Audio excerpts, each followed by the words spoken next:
ایک عورت اپنے 5-6 بچوں کو لے کر ایک شہر میں داخل ہوئی اور شہر والوں سے پوچھنے لگی کہ پورے شہر میں سب سے زیادہ امیر آدمی کون ہے، سخی آدمی کون ہے۔ انہوں نے بتایا کہ ایک مسلمان ہے، فلاں اس کا گھر ہے، آپ وہاں چلی جائیں۔ جب وہ عورت وہاں گئی، دروازے پر دستک دی، وہ آدمی باہر نکلا۔ اس معصوم سی عورت نے کہا کہ اللہ کے بندے، اللہ نے آپ کو مال دیا ہے،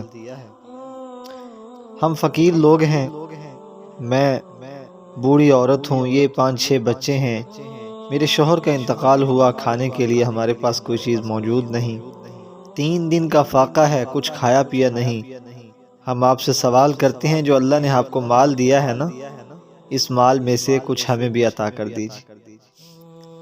تو شخص کہنے لگا کہ تم کون ہو؟ تو وہ کہنے لگی کہ میں سید خاندان سے ہوں، اعلی سادات میں سے ہوں، مجھے کچھ کھانے کے لیے چاہیے، اس وجہ سے سید ہونے کے ناطے میں لوگوں کے گھروں پر جا کر بھیک نہیں مانگ سکتی، آپ اللہ تعالیٰ کی رضا کے لیے کچھ دے دیں کھانے پینے کے لیے۔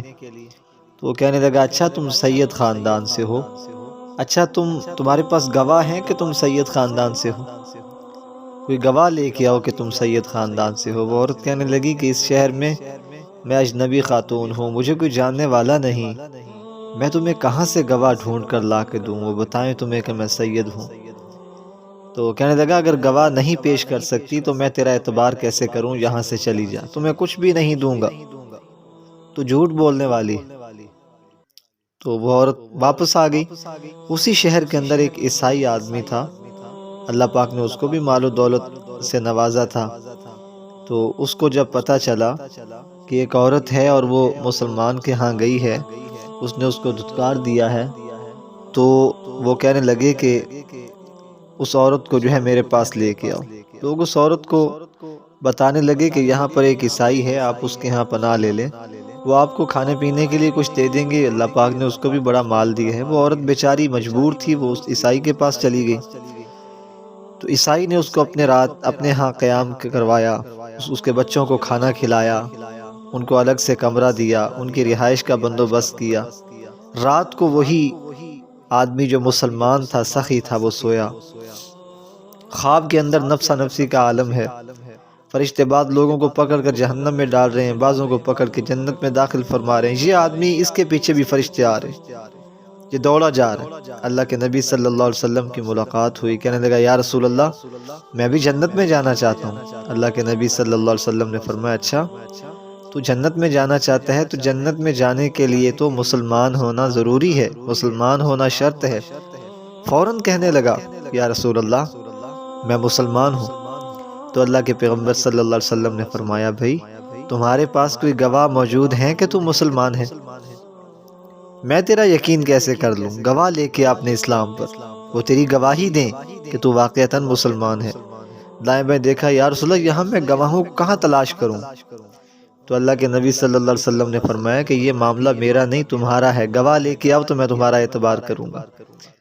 اچانک اس کی آنکھ کھلی، اس کو ساری حقیقت سامنے آ گئی، اور وہ فوراً گھر سے نکلا اسی عورت کی تلاش میں، کیونکہ اس کو سارا معاملہ پتہ چل گیا تھا کہ یہ اللہ کے پیغمبر کس کی طرف اشارہ فرما رہے ہیں، جو میں نے ان کے خاندان کو اپنے دروازے سے دھتکارا ہے نا۔ تو اللہ پاک نے خواب کے اندر یہ بتلایا، تو وہ تلاش کے لیے نکلا۔ صبح کو ان کو پتہ چلا، اس شخص کو پتہ چلا کہ وہی عورت فلاں عیسائی کے گھر کے اندر۔ اس نے عیسائی کے دروازے پر دستک دی، عیسائی باہر آیا، اس سے کہنے لگا یار میرے مہمان ہیں کچھ، آپ کے ہاں رات کا قیام کیا ہوا تھا، آپ وہ مہمان مجھے واپس دے دیں۔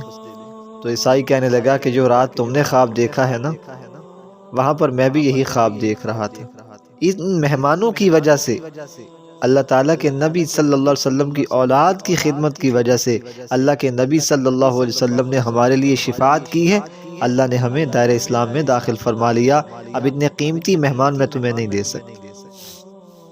تو اس لحاظ سے انسان کو یہ سوچنا چاہیے، اگر کوئی مجبور ہے، انسان فرماتے ہیں بزرگ کہ اگر ایک انسان ہے، اس انسان کے پاس اتنی اللہ نے طاقت دی ہے، قدرت دی ہے کہ وہ کسی مسلمان کا خیر خواہ بن سکتا ہے، اس کا ساتھ دے سکتا ہے، اس کی امداد کر سکتا ہے، پھر بھی وہ امداد نہ کرے، تو اللہ تعالیٰ کی نظروں میں ایسا انسان بالکل گر جاتا ہے۔